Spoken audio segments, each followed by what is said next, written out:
Boa noite, então, Rabotai. Nós estamos há 3 semanas, se Deus quiser, antes de Hag HaPesach, a festa que a gente comemora a saída do Egito, que os judeus saíram do Egito. Eu queria aproveitar nessas 3 semanas, Bezrat Hashem, contar um pouquinho da saída do Egito e algumas coisas que nossos sábios também nos ensinam sobre todo o Êxodo. A gente começa a história, Am Israel ficou no Egito 210 anos. Mas tudo começou bem antes. Quando Avraham Avinu, que foi quem descobriu Hashem se revelou para Avraham, depois que ele havia procurado por muito tempo. Tem uma opinião que só depois de 40 anos que Avraham Avinu pesquisou e procurou e pediu que Hashem apareceu para ele pela primeira vez. Tem uma opinião que foi aos 40 anos, tem outra opinião que foi... Ele começou tudo aos 3 anos de idade, Avraham Avinu. Quando ele tinha 70 anos, Hashem apareceu para Avraham Avinu e falou: eu vou fazer de você um novo povo. De você eu vou criar uma nova nação. Mas esses teus filhos, no futuro vão pecar. No futuro vão fazer coisas erradas. Não vão manter o pacto. E eu pergunto a você, Avraham, quando teus filhos errarem, quando teus filhos pecarem, quando eles quebrarem um pacto que a gente fez, o que você quer que eu dê para eles? Que o Ishaz Veshalom extermine o povo? Acabou? Ou que eles vão ficar numa diáspora? Ficar rodando o mundo? O que você quer, Abraham? Eu vou manter meu pacto, Deus falou, mas se teus filhos quebrarem o pacto, o que você prefere? Que acabou tudo? Acabou? A gente acaba o povo e acabou tudo? Ou que eles passem por várias diásporas, por várias expulsões e mudança, imigração daqui, imigração para lá. Avraham Avinu falou: eu prefiro que se meus filhos pecarem, você fica mandando eles de um lugar para o outro. E assim Deus fez um pacto com Avraham. Esse pacto é chamado de Brit Ben Habetarim. É um pacto que Deus fez com Avraham Avinu em Parashat Lech Lecha, quando Avraham Avinu tinha 70 anos de idade. Deus decidiu que, junto com Avraham, que se os filhos dele, os descendentes de Avraham, o povo judeu no futuro, errarem e fizerem coisas erradas, eles vão ficar mudando de lugar para não ter que castigá-los de uma maneira brusca. Nós já passamos por 4 galuyot, 4 exílios. Nós estamos na 4ª. Esse 4º exílio, ele está ligado com o 5º. Vamos explicar. O primeiro exílio qual foi? Mitzrayim, o Egito. 210 anos no Egito. Moshe Rabbeinu veio, tirou a Israel, passamos 40 anos no deserto, entramos em Eretz Israel, 14 anos, 7 anos de guerra, mais 7 anos para poder administrar o país, até que depois de, falando datas, mais ou menos 700 anos depois, foi destruído o primeiro Beit HaMikdash. Quem destruiu o primeiro Beit HaMikdash? A Babilônia. Nós falamos sobre isso em Purim. Então, o primeiro exílio é o exílio da Babilônia. Galut Bavel. Galut Bavel. No meio a gente construiu o segundo Beit HaMikdash. No meio dessa Galut, quando a gente voltou para Jerusalém, os gregos dominaram Jerusalém por 52 anos. É uma terceira diáspora, a diáspora da Grécia. Prestem atenção, a gente estava em Israel, só que a gente não tinha o Beit HaMikdash, que estava na mão dos gregos.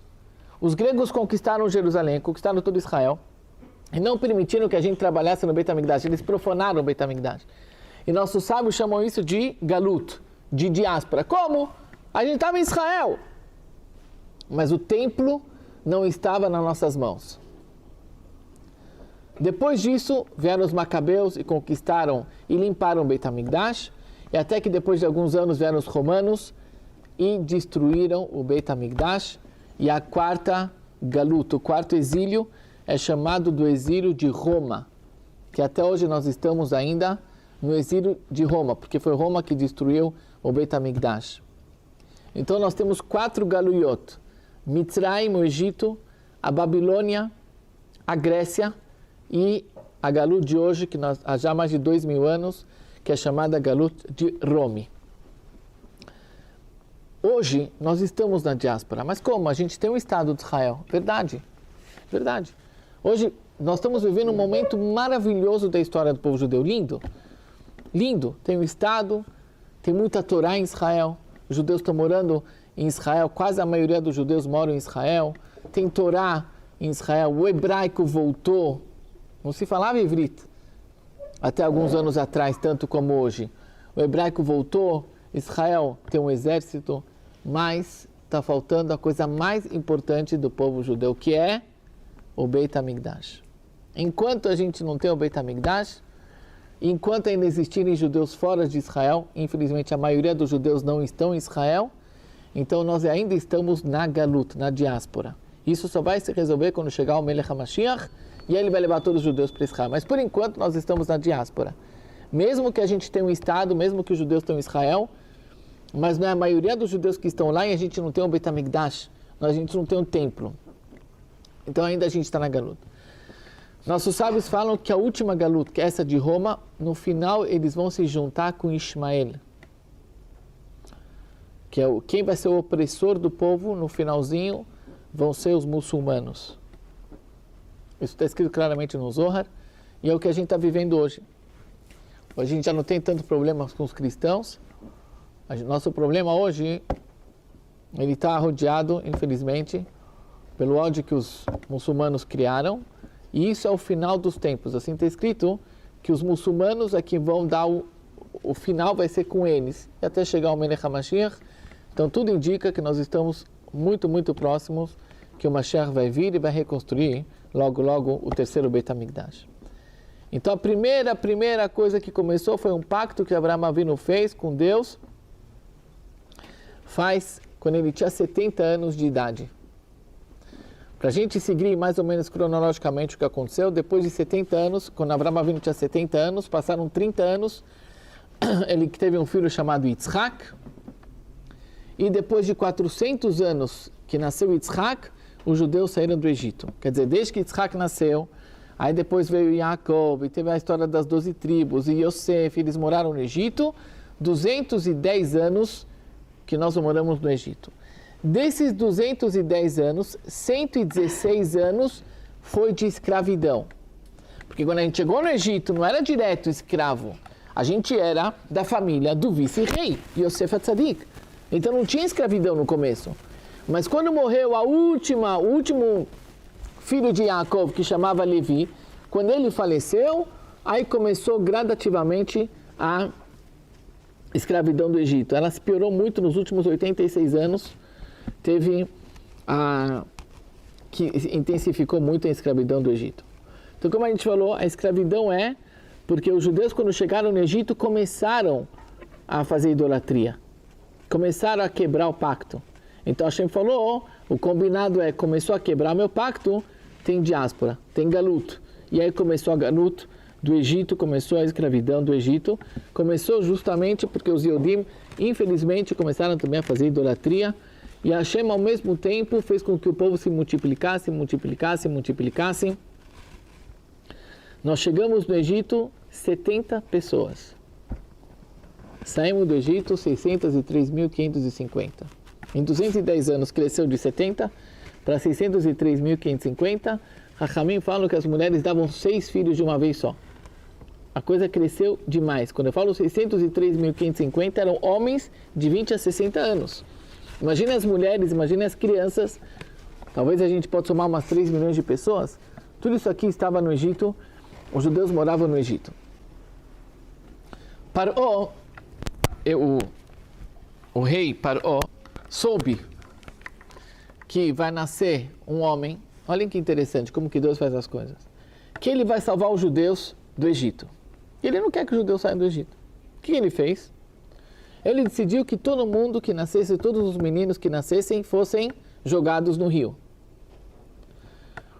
Tinha um homem chamado Amram, que ele era casado com uma mulher chamada Yocheved. Ele era um tzadik da tribo de Levi. E ele decidiu, falou, olha, para que vamos ter filhos se os filhos estão sendo jogados no rio? E ele separou da mulher dele. A filha dele chamava Miriam. Ela falou, pá, o que você está fazendo é mais cruel do que Paró. Porque Paró mandou jogar os meninos no rio, você nem menino nem menina você não vai ter. E ele acabou voltando e casou de novo com a sua esposa, Yocheved, e ela engravidou, ela teve um menino chamado Moshe. Eu queria abrir aqui um parênteses bem importante. A esposa de Amram, o pai de Moshe chamava Amram, a esposa dele chamava Yocheved. A Yocheved é tia do Amram, é irmã do pai dele. E é proibido pela Torá o homem casar com a sua tia. A tia pode casar, o homem pode casar com a sua sobrinha. Um homem pode casar com a sua sobrinha, mas um homem não pode casar com a sua tia. Um tio pode casar com a sobrinha, mas um homem não pode casar com a tia. Isso está na Torá. Mas Amram, ele casou com a tia dele antes da Torá ser dada. A Torá não tinha sido dada até então, os judeus estavam no Egito, não seguiam a Torá, porque a Torá não tinha sido dada. Então ele podia casar com a Yocheved, que era a tia dele, porque a Torá não tinha sido dada. Por que eu estou querendo levantar esse ponto, Rabotai? Prestem atenção. Muita gente acha que sabe os motivos das leis da Torá. Então alguém pode falar, casar com a tia, dá zica, dá algum problema com os filhos, dá filhos com problemas, por isso que não pode casar com a tia, por isso que Deus proibiu casar com a tia. Se tivesse algum motivo físico, se a gente conseguisse entender a Torá, como pode ser que da relação de uma tia com o sobrinho nasceu o maior ser humano da face da terra, que é Moshe Rabbeinu? Isso é uma prova que as mitzvot não entendemos absolutamente nada. Quando a gente quer achar algum motivo, agora eu descobri por que não pode tal coisa. Por quê? Não tem motivo. A gente não sabe o motivo, só Deus que sabe o motivo. Só Deus que sabe o motivo. Mais um exemplo. É proibido um judeu vestir leilinho. Um terno, por exemplo, muitas vezes o forro é feito, tem linho atrás. É um problema vestir leilinho, é pecado pela Torá. É uma das mitzvot que a gente não sabe a explicação. Eu já ouvi alguém falando, não, porque acho que dá problema de câncer de pele, de não sei o quê, quem usa leilinho. Se fosse assim, como pode ser? Vocês sabem que o Kohen Gadol, o homem mais importante, quando estava dentro do Beit HaMikdash, a roupa dele tinha leilinho. Dentro do Beit HaMikdash é um pix, pode, fora não pode. Se você descobriu qual o motivo que não pode usar leilinho, isso é uma coisa física, uma coisa, sei lá, de saúde, por que o Kohen Gadol pode usar? Daqui é uma prova que as mitzvot a gente não entende absolutamente nada. Não tem, é muito, muito além da nossa compreensão. É impossível o Yehudi entender o motivo das mitzvot. A gente pode entender alguma coisa para poder dar mais, a gente dá mais importância, a gente entende alguma coisinha, mas o motivo verdadeiro das mitzvot ninguém sabe. É só Deus. Tanto é que não tem explicação por que não pode casar com a tia. Se vocês me disserem que alguma coisa biologicamente vai dar errado, como pode ser que dessa relação nasceu o maior ser humano da face da Terra, que é Moshe Rabbeinu? Por isso, Rabotai, não vamos tentar entender os motivos das mitzvot. Hashem quer e a gente acredita. Esse Moshe, como a gente sabe, o Paró decretou que todas as crianças são jogadas no rio. A Yocheved estava grávida, a mãe de Moshe, e ela tentou esconder o menino. O menino nasceu prematuro, ela conseguiu esconder por 3 meses, até que chegou uma hora que não dava mais para esconder. Ela resolveu colocar ele num cesto e deixou no rio. Deus é grande. A Miriam, a irmã dele, ficava sempre de olho para ver o que vai acontecer. E a filha de Paró, chamava Batia, ela foi tomar banho no rio e ela viu uma cesta. E ela pegou essa cesta e ela reparou que a criança é uma criança judia. E ela, como está escrito na Torá,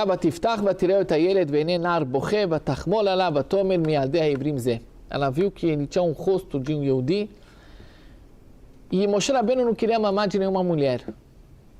Goi. Ele virava a cara. Até que ela viu que não está dando certo. Viu a Miriam e falou, olha, eu tenho alguém que possa dar de mamar para ele. Falou, chamou a mãe, era justo a mãe dela. Okay? E a filha de Paró falou, aqui está a criança, dê de mamar e eu vou te pagar. Ela botou, olha como Deus faz as coisas. Prestem atenção. ela é a filha de Paró. E Paró decretou que toda criança tinha que ser jogada no rio. Ela foi jogada no rio, foi lá, justo as filhas de Paró, pegou o Moshe. Não só isso, quem deu de mamar? A mãe dele, e ainda ganhou dinheiro para isso. Quer dizer, ela fez de tudo para escapar, Paró fez de tudo para escapar. A filha dele é que vai trazer o Salvador de Israel. E por isso a Batia, ela se converteu para o judaísmo depois. A Batia virou uma mulher de Tzedeket. Batia fez parte da salvação do povo judeu do Egito. Parte integral, era uma goi que se converteu. A criança cresceu, esse era o costume, depois que ela saiu da mãe que estava de mamar, davam ela para Batia, deram essa criança para Batia, e a Torá fala assim, ele cresceu, Vatikra chamou Moshe.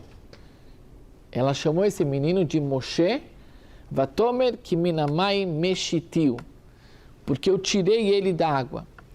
Em português não tem um verbo para tirar algo da água.